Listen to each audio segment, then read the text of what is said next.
বেকুনরে জুজু পাত তুরু তুরু। সবাইকে নমস্কার। আজকে রাজ্যভিত্তিক যে জুজু উৎসব 2025 ছামনু ধলাইয়ে অনুষ্ঠিত হচ্ছে,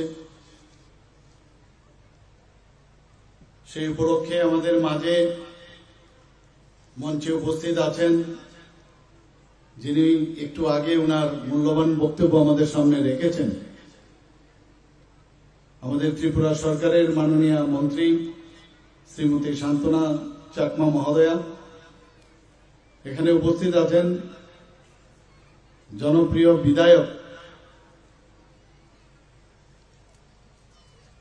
শ্রী শম্ভুলাল চাকমা মহোদয়, উনিও ওনার সুন্দর বক্তব্য এখানে রেখেছেন। আমাদের মাঝে উপস্থিত আছেন শ্রী দেবযান চাকমা, রিজিও কারবারি, ত্রিপুরা চাকমা সামাজিক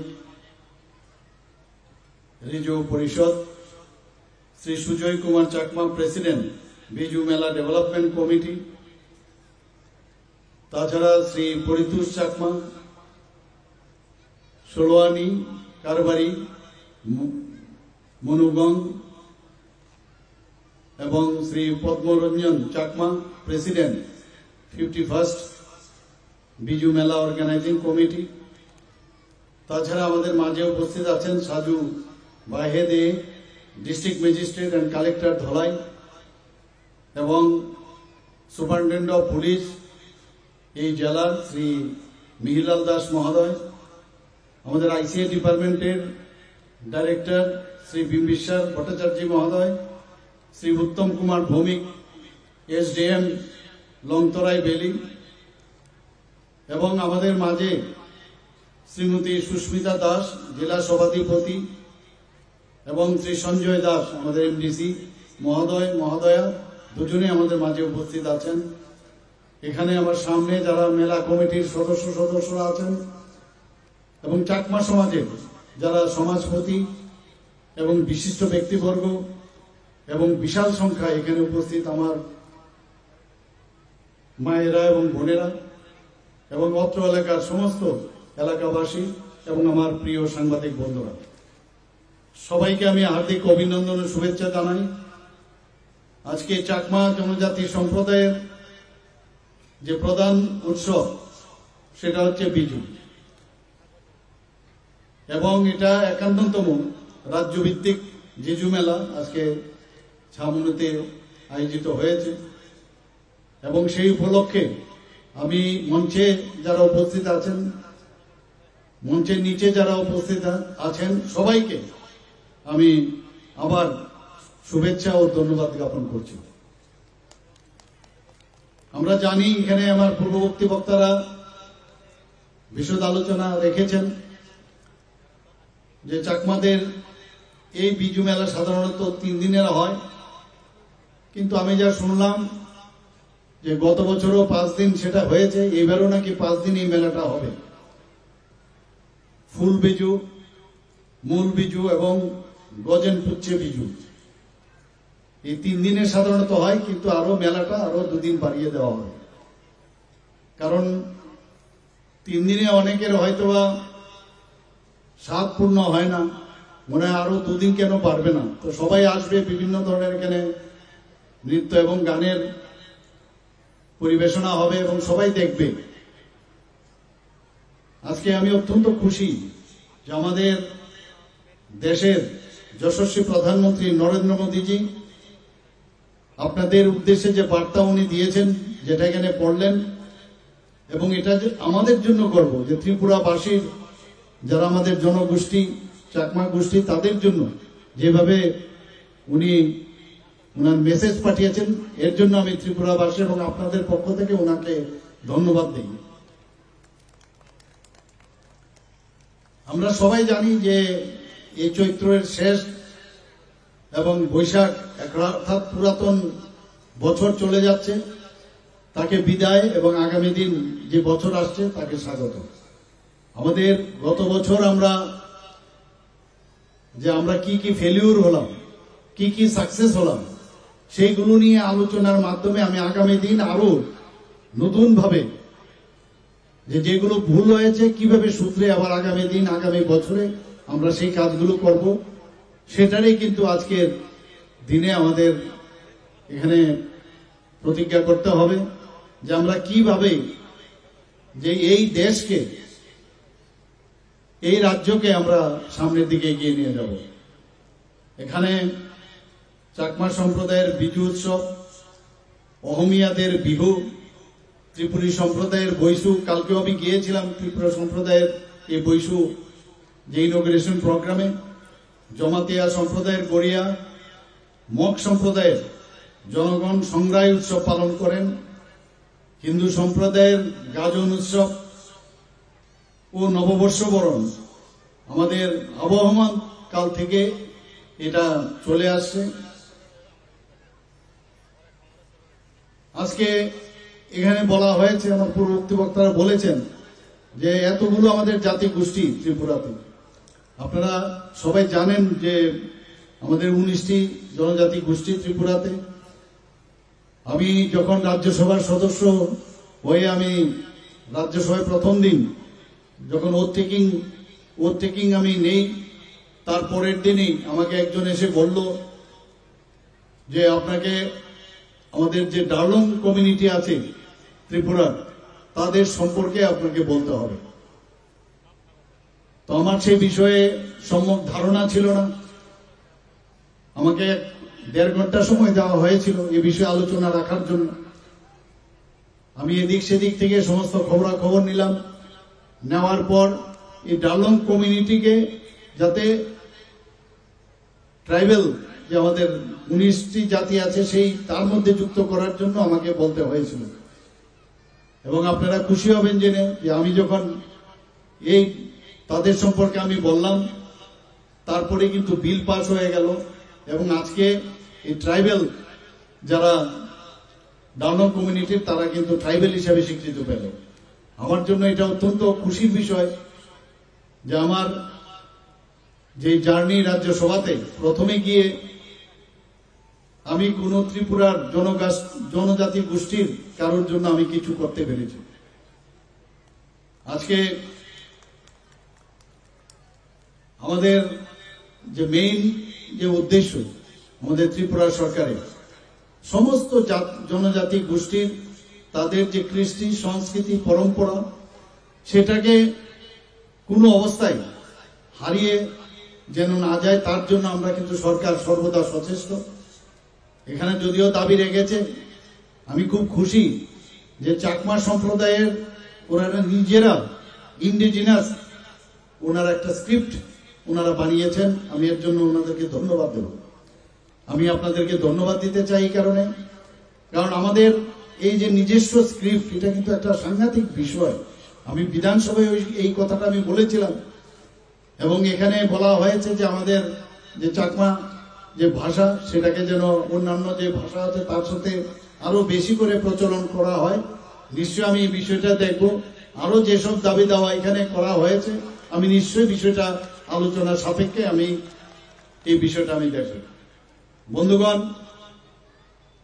আমি এক এক সময় ভাবি আর চিন্তা করি যদি মাননীয় প্রধানমন্ত্রীজি যদি প্রধানমন্ত্রী হিসাবে না আসতেন তাহলে আমাদের কত ক্ষতি হতো। কোনদিন জনজাতিদের নিয়ে ত্রিপুরার কোন জনজাতিদের নিয়ে কোনদিন চিন্তা করেননি যে কোনো সম্মান দেবে।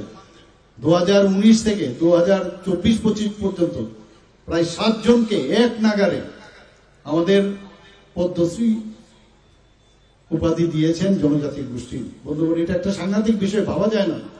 এবং আপনারা সবাই জানেন আমাদের চাকমা জনজাতির সম্প্রদায়ের যিনি হস্ততাঁত ও বয়ন শিল্পী শ্রীমতী স্মৃতি রেখা চাকমা 2024 সালে পদ্মশ্রী সম্মান লাভ করেন এবং সেটা হয়েছে একমাত্র মাননীয় প্রধানমন্ত্রীজির জন্য।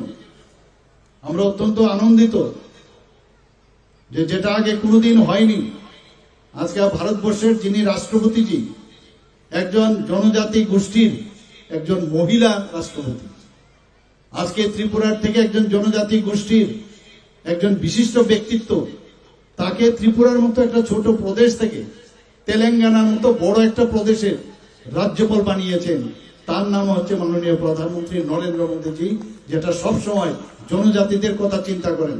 আমরা যখনই কোনো কাজ করি, যখনই কোনো বিষয়ে আমরা কিছু করতে যাই, আগে বলবে কতজন জনজাতি গোষ্ঠী আছে, তাদের নাম আছে কিনা।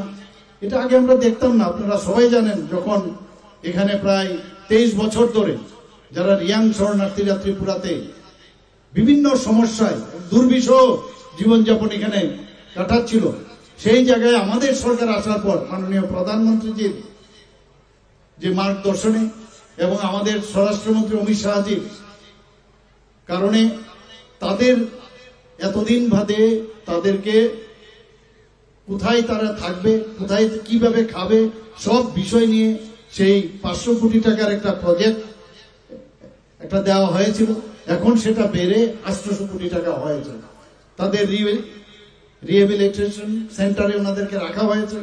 ওখানে স্বাস্থ্যের ব্যবস্থা থেকে আরম্ভ করে ইলেকট্রিসিটি আছে কিনা, রাস্তা ঠিক আছে কিনা, সমস্ত বিষয়ে ওনাদের আইডেন্টিটি কার্ড থেকে আরম্ভ করে সবকিছু দেওয়া হয়েছে।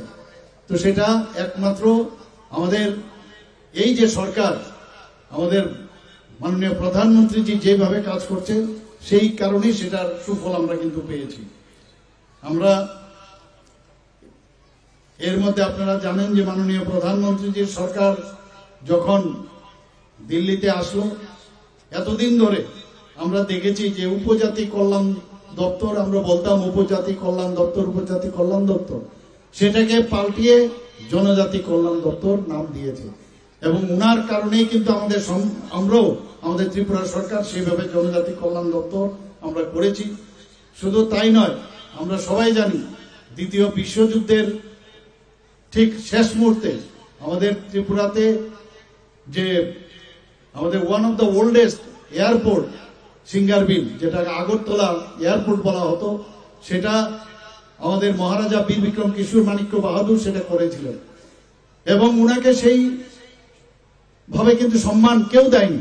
আমাদের সরকার আসার পর সেইভাবে উনার নামে, মহারাজা বীর বিক্রম কিশোর মাণিক্য বাহাদুরের নামে আজকে এই এয়ারপোর্টটা আমরা উনার নামে উৎসর্গ করেছি এবং মাননীয় প্রধানমন্ত্রীজি নিজে এসে সেই কাজটা করেছেন।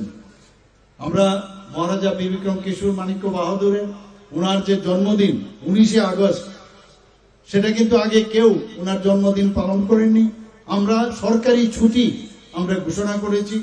এবং আপনারা শুনে খুশি হবেন, আমার ঠিক বাড়ির সামনে আমরা একটা ছোট একটা আইল্যান্ড ছিল, সেই আইল্যান্ডের মধ্যে আমি ঠিক করলাম, যেহেতু এখন আমার পক্ষে সুবিধে, ডিসিশন নিতেও সুবিধে, সেই জায়গাটা কামানচিমনির পাশেই, কিন্তু কেউ জানতো না। আমরা ছোটবেলায় দেখেছি সেখানে 0 পয়েন্ট যে মাইল, সেখান থেকে আজকে এখান থেকে চাকমাঘাট কত দূর, মনু কত দূর, সেটা ওইখান থেকে কিন্তু আমরা দেখেছি 0 মাইল ফলক, সেটা মাটির নিচে চলে গিয়েছিল। আমি আধিকারিকদের বললাম সেটাকে উঠাতে হবে এবং সেখানে সেটাকে উঠিয়ে এত সুন্দর একটা জায়গা এখন বানিয়েছি এবং ওখানে বীর বিক্রম কিশোর মাণিক্য বাহাদুরের মূর্তি সেখানে স্থাপন করেছি। একটা নাম আমরা দিয়েছি, একটা নাম গোত্রহীন একটা জায়গা ছিল আইল্যান্ড, সেটার নাম আমাদের সরকার, আমাদের মাধ্যমে সেটা সম্ভব হয়েছে। টিটিএডিসির নাম ত্রিপুরা টেরিটোরিয়াল কাউন্সিল করার জন্য আমরা রাজ্য মন্ত্রিসভায় আমরা ডিসিশন নিয়েছি। নেওয়ার পর সেটা আমরা এখন দিল্লিতে পাঠিয়েছি এবং সেটা আমার কাছে যা খবর স্ট্যান্ডিং কমিটির কাছে আছে, তারা এই বিষয়ে পর্যালোচনা করছেন। আমাদের ত্রিপুরাতে জনজাতির সংখ্যা 19টার সাথে এখন যদি একটা আমরা ধরি 20টা জনজাতি গোষ্ঠী যদি হয়েও থাকে, তারপরেও আমাদের আরো অনেক যে জনজাতি গোষ্ঠী আছে তাদের যাতে রিপ্রেজেন্টেশন সব এডিসির মধ্যে আসে। আমরা 28টা মাত্র আমাদের আসন সংখ্যা এডিসির মধ্যে, তাকে আমরা 50টা যাতে হয়, সব জনজাতি গোষ্ঠী রিপ্রেজেন্টেশন থাকে, তার জন্য আমরা কেন্দ্রীয় সরকারের কাছে পাঠিয়েছি। আপনারা জানেন যে আজকে যেখানে আমরা বসে আজকে কথা বলছি, সেই জায়গাটা হচ্ছে আমাদের এসপিরেশনাল ডিস্ট্রিক্ট। আজকেও আমি এখানে আসার পর আমি সমস্ত ডিস্ট্রিক্ট ম্যাজিস্ট্রেট থেকে শুরু করে সমস্ত আধিকারিকদের নিয়ে আমি বসেছি। কারণ এসপিরেশনাল ডিস্ট্রিক্টে আমাদের যে বাজেট থাকে, সেই বাজেটের মধ্যে 10% এক্সট্রা তার অর্থ আমরা দিয়ে থাকি এবং কি কি করেছে এবং কি কি সমস্যা আছে সেই নিয়ে আজকে আলোচনা হয়েছে। যা আমার কাছে তথ্য এসছে আজকের মিটিংয়ে, তাতে আমি দেখলাম যে অ্যাসপিরেশনাল ডিস্ট্রিক্ট মানে বলতে গেলে অনেক দিকে অনেক জায়গায় অনেক যে আমাদের ডিস্ট্রিক্ট আছে তার থেকে অনেক অনেক প্যারামিটারে তারা ভালো কাজ করছে। এবং আমি আশা করি যে যেটাকে বলা হতো যে এই ডিস্ট্রিক্টের অনুন্নয়নের ডিস্ট্রিক্ট, আমাদের সরকার আসার পর সেটাকে উন্নয়নের দিশা আমরা দেখাতে পেরেছি। বন্ধুগণ, আমরা জানি যে যে রিসা আজকাল আমাদের দেওয়া হয়, সেই রিসা আজকে আন্তর্জাতিক স্তরে আমাদের এই রিসাকে আমাদের ট্যাগ এটা পেয়েছি আমরা শুধু তাই নয়, আমাদের যে মাতাবাড়ির প্রসাদ সেটাও আমরা ট্যাগ পেয়েছি, আমরা জি ট্যাগ পেয়েছি। শুধু তাই নয়, আমরা যে পাছড়া এবং আরো যে আমাদের আনারস সেগুলোও কিন্তু আমরা সেই জি ট্যাগ পেয়েছি। তো বন্ধুগণ, আজকে অত্যন্ত খুশির দিন যে আমাদের আজকের এইরকম একটা জায়গায় আমাকে ইনভাইট করেছে এবং আমি সত্যি আপ্লুত যেভাবে আমাকে এখানে আপনারা সম্বর্ধনা দিয়েছেন। আমি সত্যি আপনাদের জন্য আমি সারা জীবন সেটা মনে থাকবে এবং খুবই আনন্দ লাগছে। আপনাদের রীতি নীতি সবকিছু আমি দেখলাম, সেটাও কিন্তু একটা বাড়তি পাওনা আমার জীবনে। আমি আশা করি যে এইভাবেই চলবে এবং চড়াই বেতি the show must go on, এটা সবসময় আমাদের চলবে। আমাদের রাজ্যের জনজাতি ককবরক যে ভাষা আছে সেটাও কিন্তু আমরা মর্যাদা দিয়েছি। আমরা বড় মুড়া পাহাড়ের নাম হাতাই কোতর রেখেছি, গন্ডা চূড়ার নাম গন্ডা তুইচা রেখেছি, 18 মুড়া পাহাড়ের নাম হাচুক বেরেম রেখেছি আমরা। বন্ধুগণ, আমাদের এই যে গড়িয়া পূজা ত্রিপুরাতে হয় সেটা একদিনের ছুটি ছিল। আমরা এসে গড়িয়া পূজা যাতে আরো ভালোভাবে পালন করা যায় তার জন্য 2 দিনের আমরা সেই ঘোষণা করেছি। বন্ধুগণ, যতক্ষণ ধরে শান্তি সম্প্রীতি না থাকবে কোনো রাজ্য বা কোনো দেশ কোনোদিন উন্নতি করতে পারবে না। আমাদের মাননীয় প্রধানমন্ত্রী নরেন্দ্র মোদীজির যে অনুপ্রেরণায়, আমাদের স্বরাষ্ট্রমন্ত্রী অমিত শাহজির কারণে আমাদের এনএলএফটি, এটিটিএফ এবং ত্রিপুরা সরকার এবং কেন্দ্রীয় সরকারের একটা মৌ স্বাক্ষরিত হয়েছে। এখন আমরা বলতে পারি যে ত্রিপুরাতে যে টেররিস্ট মুক্ত ত্রিপুরা সেটা আমরা বলতে পারি। বন্ধুগণ, জনজাতি সম্প্রদায়ের ছাত্রছাত্রীরা যাতে বিভিন্ন পরীক্ষায় ভালোভাবে ওরা দিতে পারে সেইগুলোর জন্য আমরা ইউপিএসসি থেকে আরম্ভ করে টিপিএসসি হোক, এসএসসিবি হোক, আইবিপিএসসি হোক, তার জন্য কোচিং এর আমাদের ত্রিপুরা সরকার সেটা করেছে। বন্ধুগণ, আমি রাজ্য সরকারের যে টিটিএডিসি এলাকার যে উন্নয়নের ধারাবাহিকতা বজায় রাখার জন্য আমরা অনেকগুলো প্রকল্প আমরা এর মধ্যে আমরা চেষ্টা করছি সেগুলো যাতে আরো ভালোভাবে করা যায়। আমরা যারা জনজাতি ভাই বোনেরা আছেন, মেয়েরা আছেন, তাদেরকে pre metric post metric scholarship আমরা দিচ্ছি এবং আগামী দিনে আমরা আরো অনেক বেশি কাজ আমরা করতে চাই, সেই আশ্বাস আপনাদের আমি দিতে চাই। 2025-26 সালে এবারের যে বাজেট আমাদের বিধানসভায় পাশ হয়েছে, জনজাতিদের উন্নয়নে 7,149 কোটি টাকা বরাদ্দ করা হয়েছে। তা আগের থেকে 40% বেশি, চারটিখানি কথা নয়, গত বছরের তুলনায় এবার 40% বেশি রাখা হয়েছে। বাজেট ছাড়াও রুরাল ইনফ্রাস্ট্রাকচার ডেভেলপমেন্ট ফান্ড যেটা নাবার্ড থেকে আমরা পাই, তার থেকেও জনজাতি এলাকায় যাতে আরো ইনফ্রাস্ট্রাকচার ডেভেলপ করা যায় তা সেই কাজটাও আমাদের সরকার করছে। এছাড়া আমাদের অনেকগুলো এক্সটার্নাল এডেড প্রজেক্ট, সেগুলো জনজাতি অধ্যুষিত এলাকায় যাতে সেগুলোর তাদের আর্থসামাজিক উন্নয়ন হয় সেই কাজটাও আমরা করছি।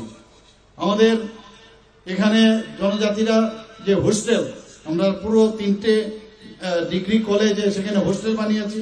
একটা মহিলা কলেজ আগরতলায়, আম্বেদকর কলেজ ফটিকরায়ে, গন্ডাছড়া সরকারি কলেজ, সেখানেও আমরা 3টি ডিগ্রি কলেজে হোস্টেল আমরা তৈরি করেছি। আপনারা শুনে খুশি হবেন, একলব্য স্কুল আগে কটা ছিল? মাত্র 4টে। আমাদের সরকার আসার পর কেন্দ্রীয় সরকার এই যে ডাবল ইঞ্জিনের সরকার বলে আমাদের মোট 21টা একলব্য স্কুল এখানে হতে যাচ্ছে।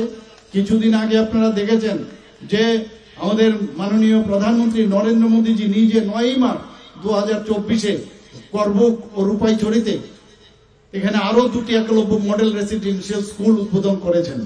বন্ধুগণ, জনজাতি বেকার যুবক যুবতীদের দক্ষতা বৃদ্ধির জন্য তাদের জন্য জনজাতি কল্যাণ দপ্তর থেকে বহির্রাজ্যে দক্ষতা বৃদ্ধির প্রশিক্ষণের ব্যবস্থা করা হয়েছে। জনজাতিদের উন্নয়নের জন্য একটা প্যাকেজ ভারত সরকার 100 কোটি টাকার একটা বিশেষ প্যাকেজ দেওয়া হয়েছে। প্রধানমন্ত্রী আদর্শ গ্রাম যোজনার এখানে 375টি জনজাতি অধ্যুষিত গ্রামের উন্নয়নের জন্য প্রতিটি গ্রামের জন্য 20,35,000 টাকা প্রদান করা হবে। এর মধ্যে ভারত সরকারের জনজাতি কল্যাণ মন্ত্রণালয় মোট 344টি গ্রামের ভিলেজ ডেভেলপমেন্টের জন্য 70,10,72,000 টাকা অনুমোদন দিয়েছে। বন্ধুগণ, ধরতি আবা জনজাতি গ্রাম উৎসর্গ অভিযান 2024-এ মাননীয় প্রধানমন্ত্রীজি নতুন প্রকল্পের সূচনা করেছেন। সেখানেও জনজাতি গোষ্ঠীর যাতে সার্বিক উন্নয়ন হয় তার জন্য এই ধরতি আবা জনজাতীয় গ্রাম উৎসর্গ অভিযান নামে সেটা উনি প্রকল্পের সূচনা করেন। এতে করে 52টি যে ত্রিপুরার 52টি ব্লকে 392টি গ্রামে যারা বসবাসকারী জনজাতিরা আছেন তাদের যাতে মৌলিক সুবিধাগুলো পান তার জন্য এই যে ধরতি আবা জনজাতি গ্রাম উৎসর্গ অভিযান সেটা তার সূচনা করেছেন। বন্ধুগণ, আমরা ওয়ার্ল্ড ব্যাংক থেকে এবং খুব অল্প সময়ের মধ্যে আমি নিজেও এর জন্য অনেক চেষ্টা করেছি।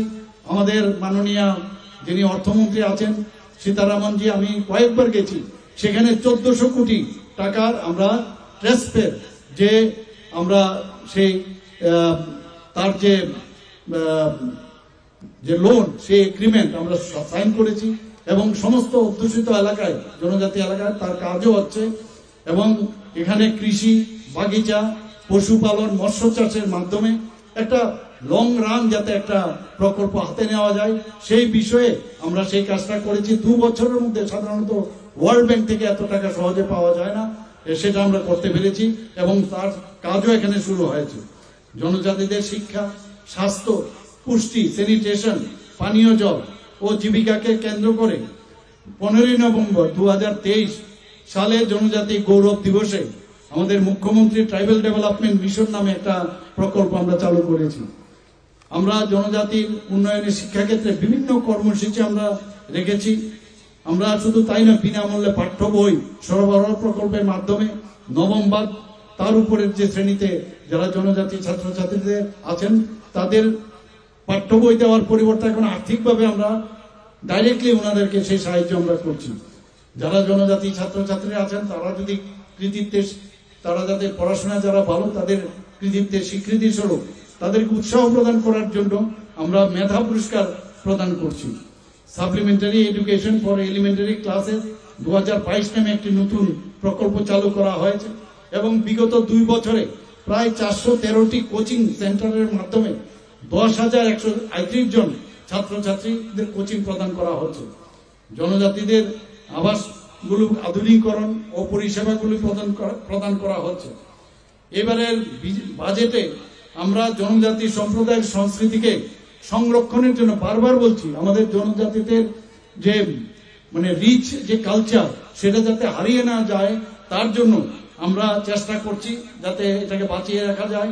এবারের বাজেটে জনজাতির যে বাদ্যযন্ত্রাদি তার জন্য তার একটা কর্মশালা আমরা আয়োজন করব।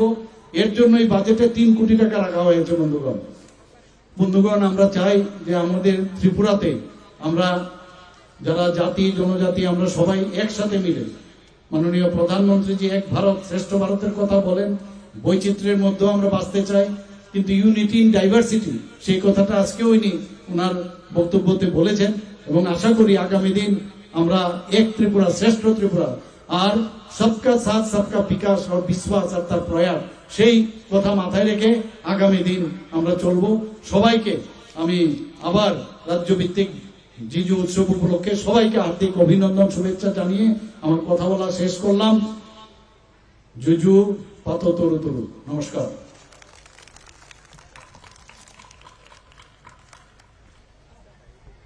Hello. Thank you.